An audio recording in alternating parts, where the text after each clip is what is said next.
morning, everyone. Today's Tide Talk speaker is Casey Van Zutphen. Please give him a warm welcome round of applause. So today we will talk about what it means to do personal financial planning and wealth management, right? What it means to be a financial advisor. So today's talk, we'll talk about who we serve, how we serve clients, and our business, the industry and our business. So we are personal financial planners and investment advisors. We serve couples and individuals. We don't do this work for corporations or businesses, right? We co-create clients' financial plans, right? And then once we have the plan, we look at their assets, we look at their investments, and we invest their money in order to accomplish the plan. And so for personal financial planners, we get to go through all of that together. So we have this name of our company. We're called Intrinsic Wealth Counsel. So does anyone have an idea? Like, what does intrinsic mean? Hugo? Essential. Essential. I like that. Good. So what about extrinsic? Coming from the outside, right? So we use a tool with clients, and it's kind of the many dimensions of a financial plan. It's actually a physical tool that clients can look at. And one of the slides on this is what I'm showing up here. Maslow is a psychologist that said, hey, we have this hierarchy of needs. We have needs. And at the very bottom, the base, right, this pyramid, right, at the base is this idea of security. And we need to have our physiological needs met. That means, hey, we need to eat, we need to sleep. But once we've fulfilled those needs, we can work on the next level of needs. Those next level of needs would be like physical, emotional. Then the next level is safety, security, right? The idea of safety, like feeling safe at home, or when you walk out your door, right? Are you in a community where you feel safe, right? And then the next level is belongingness and love. And then the next level is self-esteem. Now, what Abraham Maslow said was, hey, these needs here are more extrinsic motivators. So these things that we do, like our self-esteem, these are kind of societal things, right? That's extrinsic. But when we fulfill the extrinsic motivators, what can we get to work on? Ideal self. And that's what Maslow was thinking was, hey, when we fulfilled these lower level kind of extrinsic motivators, we can focus on our intrinsic motivations. So we are Intrinsic Wealth Counsel because we believe that when we work with clients, we want them to build a life that's based on their intrinsic motivations. So we explore together, we envision together. What does ideal look like? So the idea is, how do you achieve it? What actual steps do you have to take? What does it all cost? Some of your goals in life won't cost anything but your time. So that's the idea of building a plan. And what we look at is, okay, if you have a plan, there's a base. Do you want a strong foundation or a weak foundation when you build something? Strong. So protect and grow. That's a philosophy around financial planning. So how do you protect? Well, you got to make sure you have emergency funds so you're not using your credit card anytime you need to get a new set of tires. You got to make sure you're managing your debt well. So there's debt management. Insurances. You get in an accident, you don't have auto insurance, guess what? You're going to lose a bunch of money because you don't have insurance. Health insurance, right? Liability, life, disability, homeowners insurance, renters insurance, right? These things protect you so that in bad situation you don't lose all your money. We also get protected if you live within your means, right? Earn, spend, and the gap in between is positive. Those are all protective. And then the last one is investments. Investments is interesting because you need to protect, but you also need to grow. So when we talk with clients about growing, there's different ways to grow. You have active income, you work, you're earning money. Then there's passive income. Then you also have pension and Social Security when you get older. That's another form of income. This chart here is really interesting. So at the beginning, age 25, they show this tall part here, and that's your human capital. Your human capital is your ability to earn money over your lifetime. And what do we do in our 20s and our 30s and our 40s and our 50s? We're earning money, spending to live the lives we want, but we're also saving and investing. So when we save and invest, we're taking our human capital and we're converting it into financial capital. So look at this. Over time, your human capital falls because you get closer to not working. But as you go along, you're saving money and creating financial capital.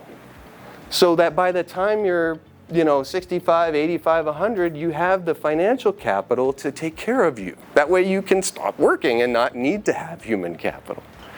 So this is an example how we project cash flows for clients. This is how we project cash flows. This is a client that they're in their young 40s. One is a doctor and the other works for an industrial company. And they've got 1.2 million in assets. They make $300,000. They spend 100 on living expenses. They have some liabilities to pay. They've got child care. The leftovers is 63,000. So they started with 1.2 million. At the end of the year, we project they might have 1.4.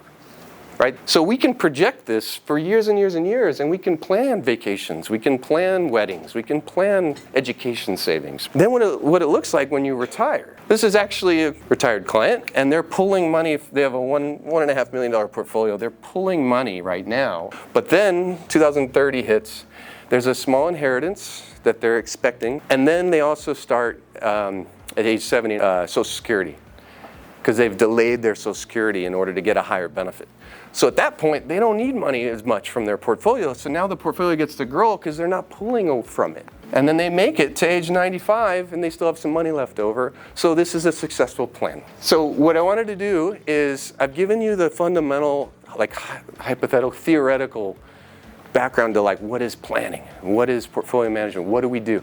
But you should see it in action, see what it really feels like on a day-to-day basis, because I am constantly on the phone with clients, or I'm together with clients on video, or together with clients in the office.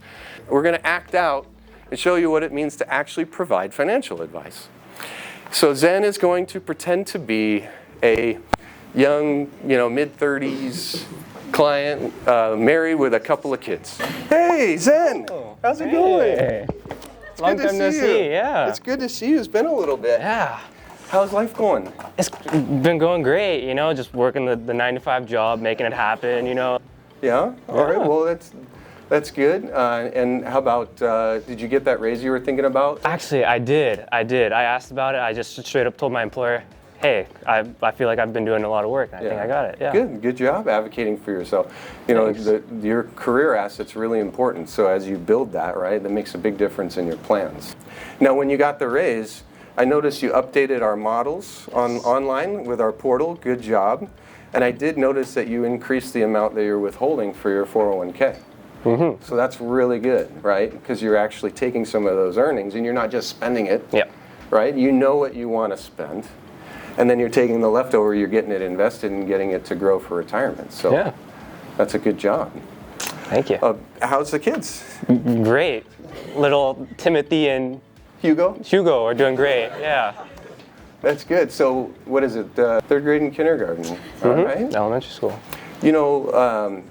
Last time we met, we talked about the idea of some college savings funds. I know cash flow was tight then, but now that you've got this raise going and all that, have you given further thought about saving for college and for the kids?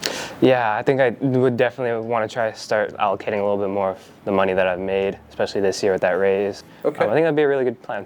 Okay, so looking at the cash flow, it looks like there is the ability to save maybe $300 a month into each of the 529 plans that you could make for the kids. Okay. And the 529s, the money goes in after tax, so you still got to pay taxes. But when it goes in, it gets invested and it grows tax-free, right? Just like a Roth IRA. Yeah. And then when you pull it out for education expenses, 10 years, 15 years from now, all of it, even the gains, come out tax-free. So it's actually a really good vehicle for saving for college education.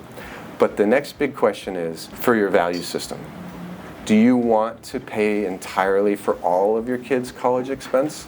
Or would you like them to also put in and sort of have some skin in the game with how they pay for college?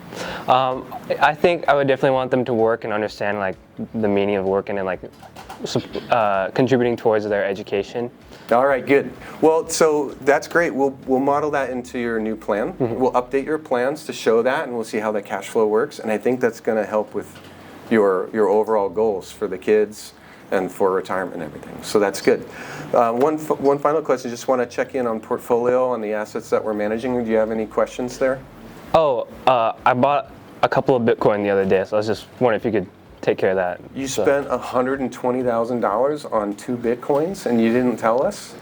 Where did this money come from I liquidated some assets. that you never told us about? Yeah, I have them. Okay, how do we plan for you if you don't tell us about secret money you're holding? All right, if that's what you want to do, I want to do that.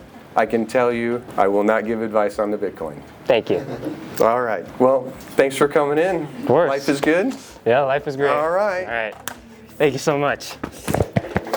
So before I get into the business of what we do, I just want to talk really quickly about how money is a funny thing, right? There's this idea of psychology of money, right? So very interestingly, did you know research shows that when we think about money that we've spent in the past, it actually makes us feel weaker. I think, oh, I spent that. It makes you feel weaker.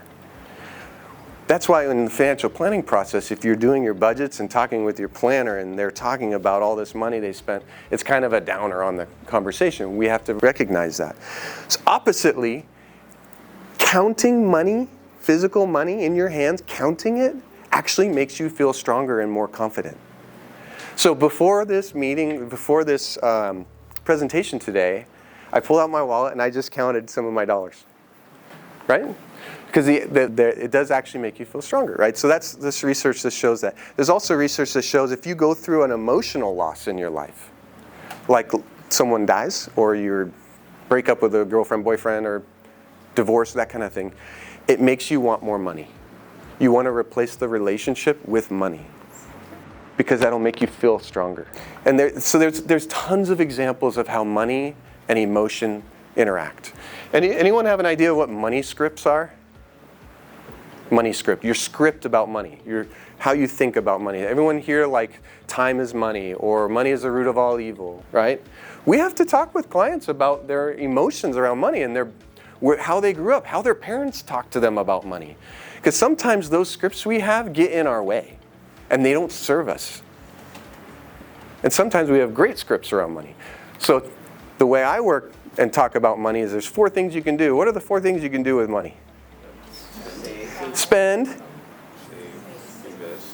save, invest. Give. Who said that? Nicely done, give. There's actually a 5th, which is to burn it. But who would do that, right? Who wants to just throw money away? Lastly, sudden money. Did you know that lottery winners have spent all of their money, even the ones that have millions and millions? They spent it all within 7 years. The idea of having all this money does not fit with their schema of who they are. And so they rid themselves of it by spending it. In the industry, there are 2 designations that you can study after college. And actually during college, you can get started on the tests and exams and the education requirement. It's the Chartered Financial Analyst, CFA designation, and the Certified Financial Planner, CFP. Okay, so those are the 2. And these are the gold standard for designations. If you go into college, you study some form of business or finance, and then you go into these, your pay raises significantly by doing these exams in this course of study. It can really make a difference for your career. So CFA is the gold standard for investments. It's equivalent to a master's degree. You have to pass 3 exams. They're 6 hours each. The first exam has a 36% pass ratio. Second one is around 50, and the third one is like the horse that's galloping home and finally sees it, and there's around 65% pass rate on the third exam, right? You get skill sets in quantitative analysis, economics, financial statement analysis, equity investments, fixed income, derivatives, portfolio management. I mean, it's heady stuff, but it's really, really good. It's fun stuff. Next one is Certified Financial Planner. It's a gold standard for financial planning. You got to have a bachelor's degree, 2-3 years work experience. There's one exam for this that's 6 hours, and it has about a 65% pass rate. You cover ethics, income, savings, tax planning, risk management, insurance, investment, estate planning, retirement planning, education, behavioral finance. And both these together make for a really good set of skills to serve clients. So tied. So this is the neatest thing. I honestly think that years from now, the school board in Sacramento, they're going to study what's being done at LMA as a model for success in the future for education. I think what you're doing, project-based learning, technology, innovation, design, entrepreneurship, is just, it's different. It's different in such a good way, and we use it. We do it. It's real. So on the technology side, we have all sorts of software, tax analysis, investment analysis, accounting. These are examples of software. There's innovation, psychology of money, financial therapy, AI introduction into our software. Design. So for us, design's really important. What is the ideal client experience? We're designing an experience. There's actual research that shows if you do not have a table in between you and someone else, the potential for greater, deeper connection actually goes up a lot. If there's something in between you, that creates a barrier. That's actual research being done. So when we need to talk numbers and all that, we go in the conference room. Entrepreneurship. We're running a small business. There's 8 of us. There's 3 owners. Daniela and I are continually buying the business from Neil, right? We get to vision. We get to mentor. We get to have a team, human capital. We get to hire. We've got to learn not only how to advise clients, but I've got to know how to hire people.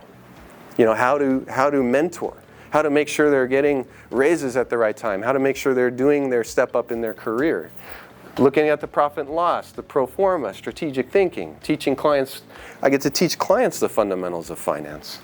We're working with small business owners. So thank you very much for having me. I'll take a couple questions if possible. Yes? What is the right age to start planning financial planning? As a career, or to actually do it for yourself? Well, you can do forms of financial planning like even now, as college starts, or as life after high school starts. The more you become an adult, the more you have to start paying for things yourself. And understanding and having good conversations with your parents about how that separation happens. Because eventually, it'll be a really beautiful moment for your parents when you actually take them to dinner and you pay the bill. That's actually a moment for parents where it's like, wow, like I succeeded. It's like my kid actually paid for my dinner, right? So I think it's at any time, there's different levels of planning. I think complexity is really low when you're 18. And as you get older and you're married and you have kids, you have inheritance, or you have things happening, and then of course the more money, more problems, right? They're good problems to have. So if you have a lot, you end up doing a lot with it, and that increases complexity, which is actually a good thing, right? We're always striving for better problems. All right, I think we're good. Thank you all. Appreciate it.